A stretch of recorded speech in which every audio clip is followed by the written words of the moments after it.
नमस्कार। एनटिभी कोहलपुर समाचारमा स्वागत छ। म प्रेम बुढा छेत्री र साङ्केतिकरणमा हुनुहुन्छ दोभाषे रति बस्नेत।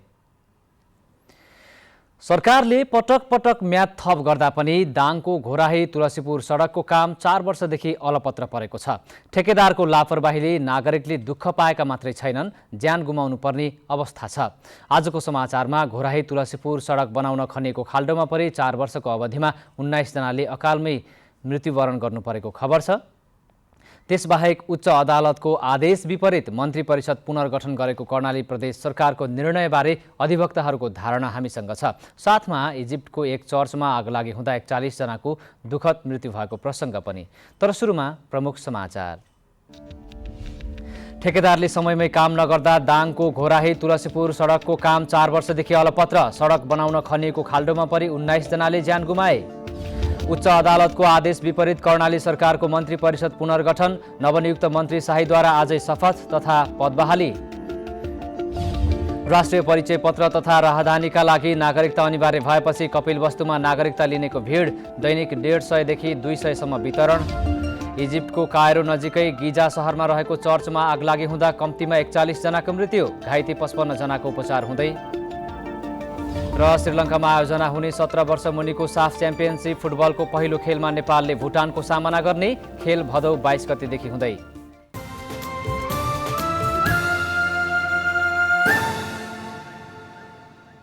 समाचार अब विस्तारमा।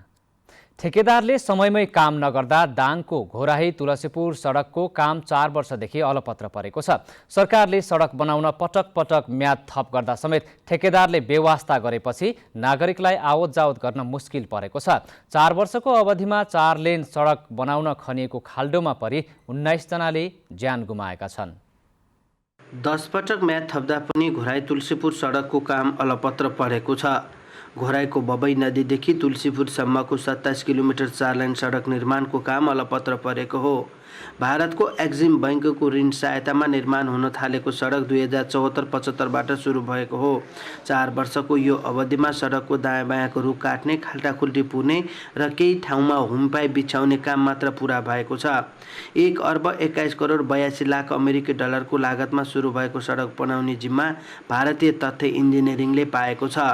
ठेकेदारले समयमै काम नगर्दा सडक बनाउन खनिएको खाल्टोमा परि हालसम्म 19 जनाले ज्यान गुमाउनु परेको जिल्ला ट्राफिक प्रहरी कार्यालय दाङका प्रमुख झपेन्द्र परियार बताउनुहुन्छ। फोरलेन सुरुवात भइसकेपछि तुलसीपुर घोराही सडक खण्डमा यो 4 वर्ष करिब 4 वर्ष हुन थाल्यो। त्यसमा चाहिँ हाम्रो डाटा अनुसार करिब 19 जनाले सवारी दुर्घटनाको कारणले गर्दा ज्यान गुमाएको अवस्था छ। अहिले पनि सडकको दायाँ बायाँ ठुला खाल्टाखुल्टी मात्रै छन्। 4 लाइन सडक बनाउन खनिएको खाल्डोमा परि ज्यान गुमाउनेको सङ्ख्या बढ्दै जाँदा दुर्घटना रोक्न सडकको दुवै किनारमा बाँस गाडी डोरी बाँधिएको छ। 1 वर्षमा सकिने भनेको सडकको काम 4 वर्षसम्म पुरा नहुँदा यात्रुले दुःख पाएको गाडी चालकको अनुभव छ। अब पैदल हिँड्न पनि गाह्रो छ होइन। अब पानी पऱ्यो भने हिँड्न सकिन, यहाँ गाडी चलाउन हामी एकदम गाह्रो छ। अस्ति भर्खर हिँडेर एक दिन गरी एकजना मर्यो, एकदम गाह्रो छ हाम्रो लागि। ताकेता गर्दा पनि ठेकेदारले सडक बनाउने काममा अझै ढिलासुस्ती गर्दै आएका छन्, जसका कारण सर्वसाधारणको ज्यान उत्तिकै जोखिममा छ। जनक नेपाली, नेपाल टेलिभिजन, लुम्बिनी प्रदेश। सेती लोकमार्ग अन्तर्गत अछामको बुढीगङ्गा नदीमा पर्ने चित्रे पक्के पुलको सम्झौता भएको 10 वर्षपछि निर्माण कार्य सम्पन्न भएको छ। 2069 साल साउनमा सम्झौता भई 2 वर्षभित्रै सम्पन्न गर्ने भनिए पनि ठेकेदारको लापरवाही र ढिलासुस्तीका कारण पुल ढिला गरी निर्माण भएको हो। सेती लोकमार्ग अन्तर्गत अछामको बुढीगङ्गा नदीमा पर्ने चित्रे पक्की पुलको सम्झौता भएको 10 वर्षपछि निर्माण कार्य सम्पन्न भएको छ। 2069 साल साउन 3 गते सम्झौता भई 2 वर्षभित्र सम्पन्न गर्ने भनिए पनि ठेकेदारको लापरवाही र ढिलासुस्तीका कारण यो पुल समयमा बन्न नसके पनि हाल निर्माण कार्य सम्पन्न हुँदा यहाँका नागरिक हर्षित बनेका छन्। पश्चिमतिर जानलाई, यता साँपेतिर जानलाई, यता सेती लोकमार्ग भएर जानलाई धेरै किसिमले नजिक पनि पर्छ, सहज पनि हुन्छ र हाम्रो यता साँफे जोडिनलाई सहज भयो, चौरपाटी जोडिनलाई सहज भयो, छिटो पुगिने भयो। नभए त हामीले धेरै समय लाग्ने भयो यता साँफे भएर जानलाई। यो बाटो पुलभन्दा त हामीलाई धेरै खुसीको कुरो हो। 6,36,36,000 को इस्टिमेट लागतमा 5 वटा पिल्लर सहितको 100 मिटर लम्बाई र 7.5 मिटर चौडाइ रहेको चित्रे पक्की पुलको निर्माण कार्य सम्पन्न हुँदा स्थानीयलाई राहत पुगेको छ। यो पुल निर्माण भइसक्यो भने यहाँका स्थानीय वरपरका पुल क्षेत्र वरिपरिका बासिन्दाहरूलाई आवतजावत गर्नका लागि सहज हुन्छ। स्थानीय उत्पादनको व्यापारी बजारीकरण गर्नका लागि सहज हुन्छ। साँफे बगर चाहिँ तपाईँको अछामको उद्यमशीलताको व्यापारको हिसाबको केन्द्रबिन्दु भएको हिसाबले पनि यसको वरिपरि जोडिएका मेन्ले गाउँपालिका, चौरपाटी गाउँपालिका, बान्नीगढी जयगढी गाउँपालिकाका उत्पादनका कुराहरू, बजारीकरणका कुराहरू, यातायातका साधनको आवतजावत लगायत स्थानीय बासिन्दाहरूलाई आवतजावतमा एकदमै सहज हुने स्थिति छ। पुलभन्दा धेरै राम्रो छ नि। तपाईँको हाम्रा अब दसैँ दुखी बिरामी हुँदा तथा तपाईँको अहिले अब छाइतडीबाट मङ्गलसिंह आउने बालुवाहरू भयो, तपाईँको त्यहाँबाट आउने काठहरू भयो, सहज हिसाबले हाम्रो जस्तै 3 नम्बरतिर भयो तपाईँको मङ्गलसिंह क्षेत्रमा सहज हिसाबले आइरहेछ। अछामको मङ्गलसेन नगरपालिका र चौरपाटी गाउँपालिका जोड्ने सेती लोकमार्ग अन्तर्गत बुढीगङ्गा नदीमा पक्की पुल निर्माण हुँदा यहाँका हजारौं मानिसहरू लाभान्वित भएका छन्। चित्रे पक्की पुल निर्माणले यहाँका नागरिकलाई यातायातका साधनमा आवतजावतसँगै चित्रेदेखि मङ्गलसेन, रामारोशन र सेती लोकमार्ग सडक जोड्ने पक्की पुलको अनक नन्देगडा लक्ष्मी दुर्गादेवी कन्स्ट्रक्सनले 10 वर्ष अघि निर्माण कार्य थालनी गरेको थियो। यसअघि मङ्गलसेन नगरपालिकामा आवतजावत गर्दा चौरपाटी गाउँपालिकाका नागरिकहरूले साँफेबगर र बान्नीगढी गाउँपालिकाको सडक बाटोको प्रयोग गर्नु परेको थियो। यो पुल निर्माणले अछामको चौरपाटी गाउँपालिका र मङ्गलसेन नगरपालिका प्रत्यक्ष रूपमा जोडिँदा स्थानीयलाई थप राहत पुगेको छ।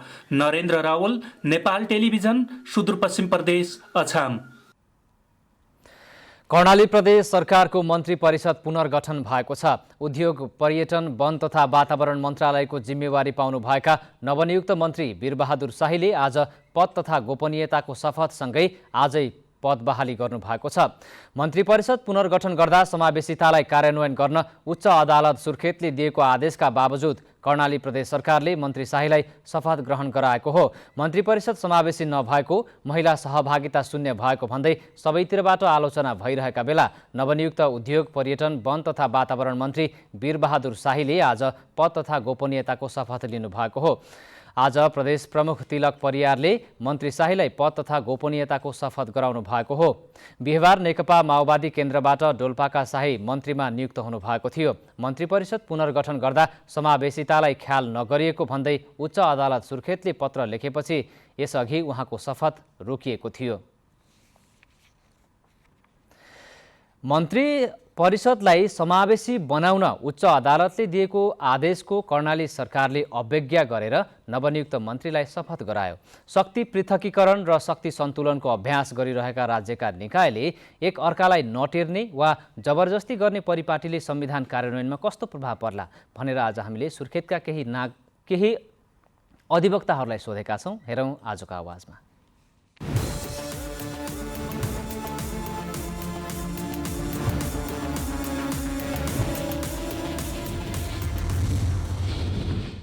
सरकार गठन गर्ने कुरा जुन संविधानमा निर्भर रहेर बन्नुपर्दछ र अदालतले चाहिँ निर्देशन समेत गरिसकेको विषयमा अटेडी गर्नु भनेको कानुनी राजको उपहास हो र त्यस्ता निर्णयले चाहिँ दीर्घकालीन रूपमा असर गरिरहन्छन्। यो सरकार मात्रै होइन, हरेक ठाउँमा समावेशी हुने भन्दा पनि नेपालको मूल कानुन संविधानले व्यवस्था गर्दा गर्दै पनि कहीँ पनि समावेशी नभइरहेको अवस्था छ। अब त्यो समावेशी गराउनको लागि संविधानलाई अक्षरश पालन गरिनुपर्छ र सबै तहबाट त्यो समावेशी गर्ने कुरालाई कार्यान्वयन गर्नेमा हामी सबै लाग्नुपर्छ र सम्बन्धित निकाय अझ बढी त्यससित उत्तरदायी हुनुपर्छ। प्रदेश सरकारले संविधानका भएका प्रावधानहरूलाई मिचेर कुनै पनि काम कारबाही गर्न मिल्दैन। यसमा झन् अदालतले नै समावेशी गरा भनिसकेपछि महिला, जनजाति, आदिवासी, अपाङ्ग जे छ त्यो सबै मिलाएर चाहिँ गर्नुपर्ने हुन्छ। त्यसरी शपथ ग्रहण लिइसकेको अवस्थामा अब हामीले यसका लागि अदालत जानुपर्ने, न्यायिक निकायतर्फ गएर यो कानुनको चाहिँ पालना किन भएन र समावेशिताको सिद्धान्तलाई यो सरकारले वर्तमान कर्णाली प्रदेश सरकारले किन लागू गरेन भन्ने कुराको निम्ति हामी अदालत जानु बाहेक विकल्प छैन भन्ने लागिरहेको छ। त्यही त यो सरकारले त्यो जुन समावेशिता भनेको जुन चाहिँ हाम्रो मूल संविधान जुन हो यो संविधानको विपरीत छ। संविधानले नै के भन्छ भन्दाखेरि समावेशीकरणको कुरा जुन छ, महिलाको सहभागिताको जुन छ, त्यो सबै कुरा संविधानले ग्यारेन्टी गरेको कुरा यो कुनै एउटा सरकारले चाहिँ त्यसलाई चाहिँ अपीलित गर्न हुँदैन र त्यो खालको चाहिँ यो चाहिँ संविधान र कानुन विपरीतको कार्य हो। यो चाहिँ समावेशी बनाउनलाई त अब कानुन निर्माण गर्नु पर्यो, कानुन निर्माण गरिसकेपछि अब कानुनको परिपालन गर्नु पर्यो। कानुन निर्माण गरेर मात्रै समावेशीलाई यथोचित रूपमा कार्यान्वयन गर्न हामी सबैले भूमिका निर्वाह गर्नुपर्छ। यसमा सबैको भूमिका हुनु पर्यो। कर्णाली प्रदेश सरकार गठनका सन्दर्भमा समावेशी बनाऊ भनेर अदालतले आदेश समेत जारी गरेको छ र त्यसमा निर्देशनात्मक आदेश जारी गरेको सन्दर्भमा कर्णाली प्रदेश सरकारमा मन्त्री परिषद गठन हुँदैछ, समावेशी चरित्रको छैन भन्ने कुरा चाहिँ अदालतले बुझिसकेपछि पत्राचार हुँदाखेरि पनि कर्णाली प्रदेश सरकारले चाहिँ कानुनको धज्जी उडाउँदै जुन ढङ्गले चाहिँ सरकार गठनमा समावेशी चरित्र अपनाएको छैन त्यो ठाडो रूपमा चाहिँ सरकार कानुन मान्दैन भन्ने कुराको ज्वलन्त उदाहरण हो भन्ने लाग्छ। सरकारले व्यापक दृष्टिकोण, विवेक र संविधान सम्यक मर्मलाई मध्यनजर राखेर गर्नुपर्ने हो। त्यस कारण त्यो नगरेकोमा अब गर्नुपर्छ। सरकारले त्यसतर्फ गम्भीर ध्यान दिनुपर्छ। सरकारमा बसेर कुर्सी ओगर्ने मात्र नभएर संविधान र आफूले बनाएका नियम कानुनहरूलाई पालना गर्ने, जनताको हकहितमा ऐन कानुनहरू बनाउन लगाउने र तदनुसारको व्यवहारमा कार्यदिशा अवलम्बन गर्ने काम सरकारले गर्नुपर्छ।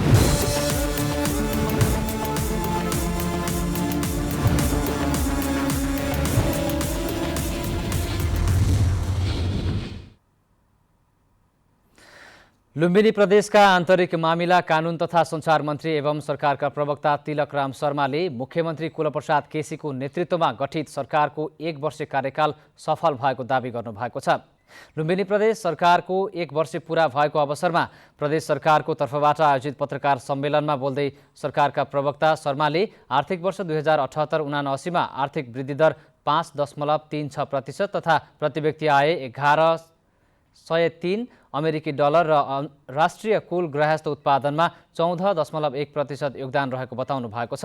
साथै उहाँले बजेट कार्यान्वयनको सन्दर्भमा पुँजीगत 77.47% र चालुमा 70.22% गरी कुल खर्च 74.20% रहेको बताउनु भएको छ। प्रवक्ता शर्माले लुम्बिनी प्रदेश सरकारले गरेका कार्यको 52 बुँदे कार्य प्रगति समेत प्रस्तुत गर्नुभएको थियो। लुम्बिनी प्रदेश सरकारले प्रदेशवासीहरूको जीवनलाई समृद्ध बनाउने गरी कार्य थालनी गरेको उहाँको भनाइ छ। रूपन्देहीको बुटवल उपमहानगरपालिकाको न्यायिक समितिले 6 वटा विवाद निरूपण गरेको छ। स्थानीय तहमा नयाँ जनप्रतिनिधि आएपछि दर्ता भएका 20 वटा विवाद मध्ये 6 वटा विवाद निरूपण गरेको हो। उपप्रमुख तथा न्यायिक समिति संयोजक सावित्रा देवी अर्यालले 20 वटा विवाद दर्ता भएकामा 6 वटा विवाद निरूपण गरेको र 14 वटा प्रक्रियामा रहेको बताउनुभयो। न्यायिक समिति संयोजक अर्यालका अनुसार 7 वटा इजलास र 2 वटा न्यायिक समितिको बैठक बसेको छ। स्थानीय सरकार सञ्चालन ऐन 2074 को दफा 47(1) अन्तर्गत अघिल्लो आर्थिक वर्षबाट 2 वटा मुद्दा जिम्मेवारी सरेर आएका छन्। चालु आर्थिक वर्षमा 3 वटा मुद्दा दर्ता भएका छन् भने एउटा मुद्दाको फैसला भएको र 4 वटा मुद्दा चालु अवस्थामा रहेको संयोजक अर्यालले जानकारी दिनुभयो। समाचारको क्रम जारी नै छ। अहिलेलाई एकैछिनको विश्राम।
विश्रामपछि समाचारमा पुनः स्वागत छ। अब बाँकी समाचार। सरकारले सुरु गरेको राष्ट्रिय परिचय पत्र तथा राहदानी बनाउनका लागि नागरिकता प्रमाणपत्र अनिवार्य हुने भएकाले कपिलवस्तु प्रशासनमा यति बेला नागरिकता लिनेको भिड लागेको छ। जिल्ला प्रशासन कार्यालय तौली हावाबाट अहिले दैनिक 150 देखि 200 को हाराहारीमा नयाँ तथा प्रतिलिपि नागरिकता वितरण भइरहेको हो। सरकारले सुरु गरेको राष्ट्रिय परिचय पत्र, राहदानी लगायतका कार्य गर्न यति बेला आएर जिल्ला प्रशासन कार्यालय तौलियावामा नागरिकता बनाउनेको भिड लागेको छ। भिडभाडका कारण नागरिकता लगायतका काममा ढिला हुने गरेको सेवाग्राहीको गुनासो छ। उसालो 2 दिन भयो म पासपोर्ट लिन गर्न आएको। पासपोर्टमा फाटमै मान्छे हुनुहुन्न, कर्मचारी जो हुनुहुन्न फाटमा अहिलेसम्म मिलेकै छैन पासपोर्ट। भिडभाड छ।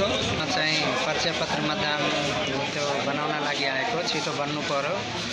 अनि हामी चाहिँ अब खेतापाती यता बर्खा टाइममा 11 बज्दा बाहिर आउँदा यस्तो समय हुन्छ। दैनिक नयाँ तथा प्रतिलिपि गरी प्रशासन कार्यालयबाट 150 देखि 200 को हाराहारीमा नागरिकता वितरण हुने गरेका छन्। तर प्रशासनका अधिकारीले भिडभाडकै कारण थप जनशक्ति परिचालन गरेर नागरिकता राहदानी लगायतका काम छिटो छरितो गरेको दाबी छ। हाम्रो जिल्लामा अहिले चाहिँ राष्ट्रिय परिचय पत्रको अभियान चलिरहेको छ। र राष्ट्रिय परिचय पत्रमा चाहिँ नागरिकताको सक्कल प्रति स्क्यान गरेर चाहिँ राख्नुपर्ने प्रावधान भएको हुनाले कतिपय नागरिकताहरू, धेरैजसो नागरिकताहरूमा फोटो उकिएको, स्टिकर उकिएको, अक्षरहरू मेटिएको, च्यातिएको यस्तो खालको नागरिकता भयो भने राष्ट्रिय परिचय पत्र भन्दैन। त्यसले गर्दाखेरि प्रतिलिपि निकाल्ने प्रयोजनको लागि चाहिँ यहाँ हाम्रोमा अहिले चाहिँ यो धेरै भिड भएको हो। नयाँ नागरिकतामा खासै त्यस्तो भिडभाड छैन, तर प्रतिलिपिमा धेरै भिडभाड भएको कारण चाहिँ यो हो। त्यसमा हामीले यसको समाधानको लागि चाहिँ जनशक्ति थप गरेका छौँ र इन्ट्री गर्ने, कम्प्युटरमा इन्ट्री गर्ने स्टेसन पनि हामीले थप गरेका छौँ। प्रशासन कार्यालयले नागरिकता राहदानीका अतिरिक्त शान्ति सुरक्षा, ठाडो उजुरी, हात हतियार नवीकरण, पेन्सन पट्टा, विभिन्न मुद्दा मामिला, नयाँ संस्था दर्ता लगायतका कामको समेत जिम्मा पाएकाले अन्यत्रभन्दा जिल्ला प्रशासनमा सेवाग्राहीको भिडभाड हुने जनाएको छ। विकास बन्जाडे, नेपाल टेलिभिजन, लुम्बिनी प्रदेश, कपिलवस्तु।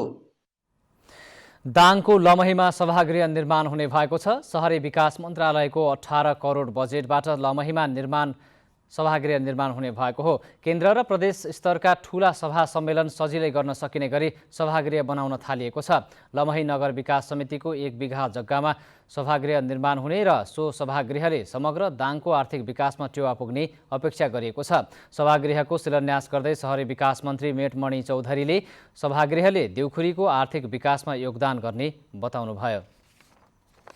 सभा हलले धेरै महत्त्वपूर्ण भूमिका, लमहीको विकास, रातोडाँडाको विकासमा धेरै ठुलो आर्थिक योगदान गर्नेछ। किनकि यस्ता सभा हलहरू भालुबाङमा छैन, यस्ता सभा हलहरू अरू सिसनियामा छैन। जति ठुला प्रोग्राम हामीले अब गर्नेछौँ त्यो प्रोग्राम यही सभा हल मार्फत गर्नेछ।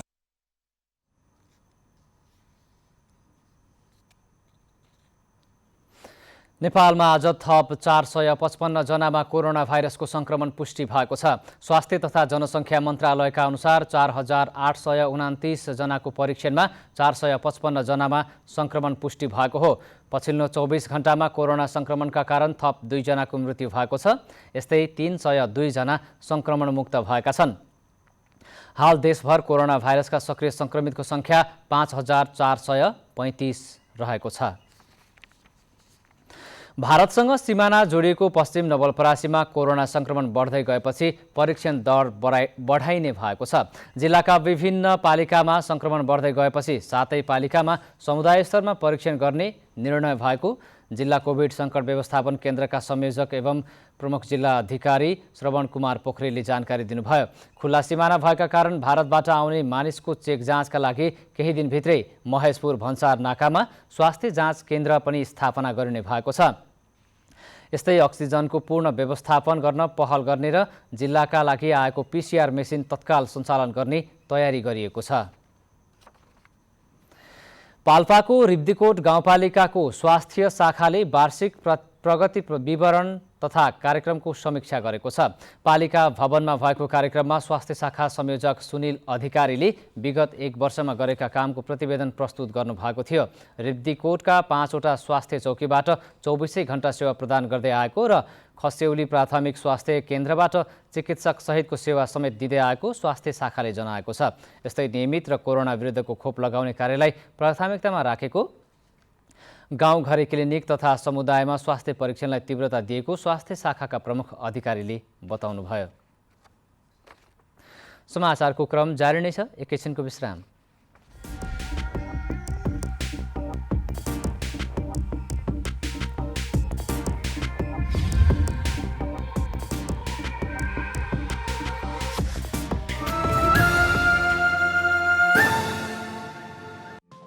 केही नयाँ, केही फरक।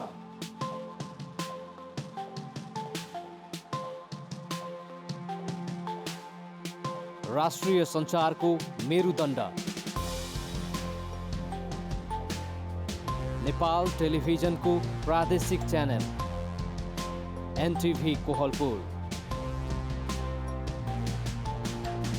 पश्चिम नेपालको लुम्बिनी, कर्णाली र सुदूर पश्चिमको एकमुष्ट आवाज।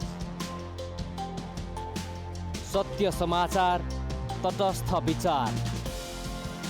कार्यक्रममा मौलिकता, समावेशिता र विकासमा विस्तार। डिजिटल दुनियाँमा तपाईको विचार र भावनालाई संसारसँग जोड्दै एनटिभी कोहलपुर। सूचना, शिक्षा र मनोरञ्जनको यो यात्रा हो समृद्धिको।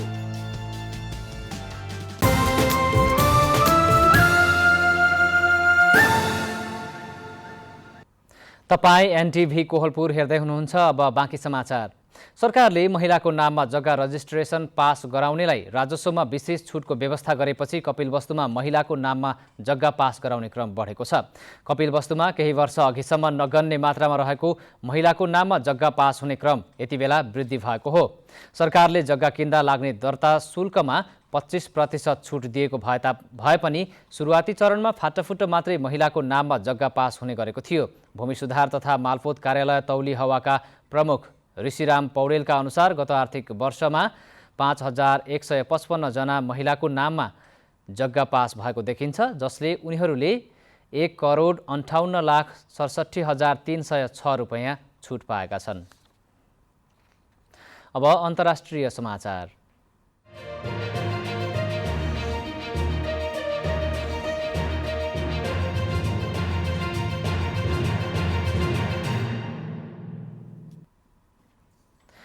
इजिप्टको कायरो नजिकैको गिजा सहरमा रहेको एउटा चर्चमा आगलागी हुँदा कम्तीमा 41 जनाको मृत्यु भएको छ।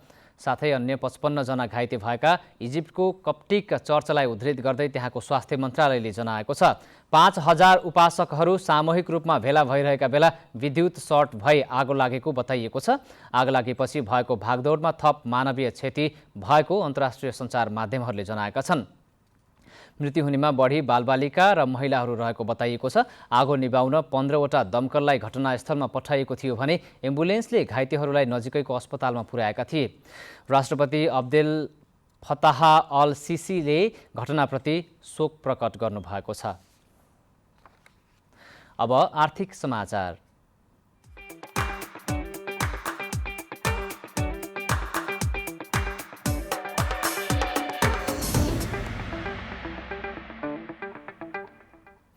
शेयर बजार परिसूचक नेप्से आज 27.92 अङ्कले घटेर 2010.01 बिन्दुमा झरेको छ। नेप्सेसँगै कारोबार सङ्ख्या र रकम पनि निरन्तर कमी आउन थालेको छ। आज 227वटा कम्पनीको 45,59,000 किता सेयर 1,87,32,00,000 रुपियाँमा कारोबार भएको छ। सबैभन्दा धेरै हिमालयन डिस्टिलरीको 16,53,00,000 रुपियाँको सेयर किनबेच भयो। अब खेलकुद समाचार।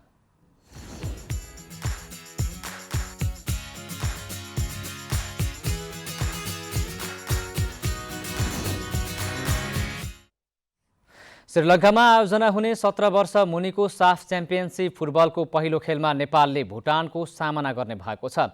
दक्षिण एसियाली फुटबल महासङ्घ साफले आज सार्वजनिक गरेको खेल तालिका अनुसार नेपालले भुटानको सामना गर्ने भएको हो। प्रतियोगितामा नेपाल समूह बीमा रहेको छ। नेपालको समूहमा भारत र भुटान रहेका छन्। नेपालले भुटानसँग सेप्टेम्बर 7मा प्रतिस्पर्धा गर्नेछ। यस्तै नेपालले दोस्रो खेलमा भारतसँग सेप्टेम्बर 9मा खेल्नेछ।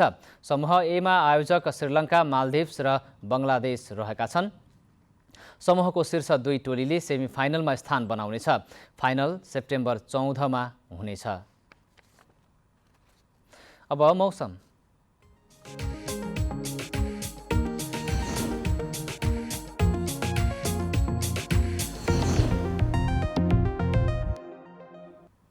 आज दिउँसो देशका पहाडी भूभागमा सामान्य बदली रही बाँकी भूभागमा आंशिकदेखि सामान्य बदली रह्यो। यस्तै आज राति देशभर आंशिकदेखि सामान्य बदली रही प्रदेश नम्बर 1 लुम्बिनी प्रदेश र कर्णाली प्रदेश तथा सुदूरपश्चिम प्रदेशका केही स्थानहरूमा र बाँकी प्रदेशका 1-2 स्थानमा मेघगर्जन, चट्याङसहित हल्कादेखि मध्यम वर्षाको सम्भावना छ। अब मौसम सम्बन्धी थप विवरण।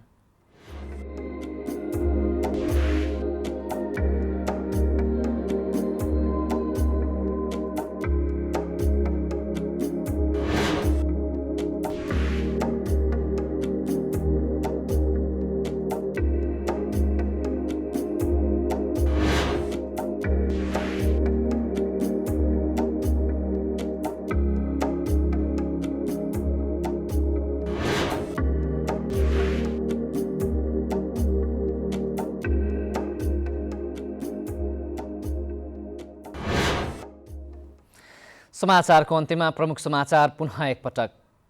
ठेकेदारले समयमै काम नगर्दा दाङको घोराही तुलसीपुर सडकको काम 4 वर्षदेखि अलपत्र। सडक बनाउन खनिएको खाल्डोमा परि 19 जनाले ज्यान गुमाए। उच्च अदालतको आदेश विपरीत कर्णाली सरकारको मन्त्री परिषद पुनर्गठन। नवनियुक्त मन्त्री शाहीद्वारा आजै शपथ तथा पदबहाली। राष्ट्रिय परिचय पत्र तथा राहदानीका लागि नागरिकता अनिवार्य भएपछि कपिलवस्तुमा नागरिकता लिनेको भिड। दैनिक 150 देखि 200 सम्म वितरण। इजिप्टको कायरो नजिकै गिजा सहरमा रहेको चर्चमा आग लागि हुँदा कम्तीमा 41 जनाको मृत्यु, घाइते 55 जनाको उपचार हुँदै। र श्रीलङ्कामा आयोजना हुने 17 वर्ष मुनिको साफ च्याम्पियनसिप फुटबलको पहिलो खेलमा नेपालले भुटानको सामना गर्ने। खेल भदौ 22 गते हुँदै।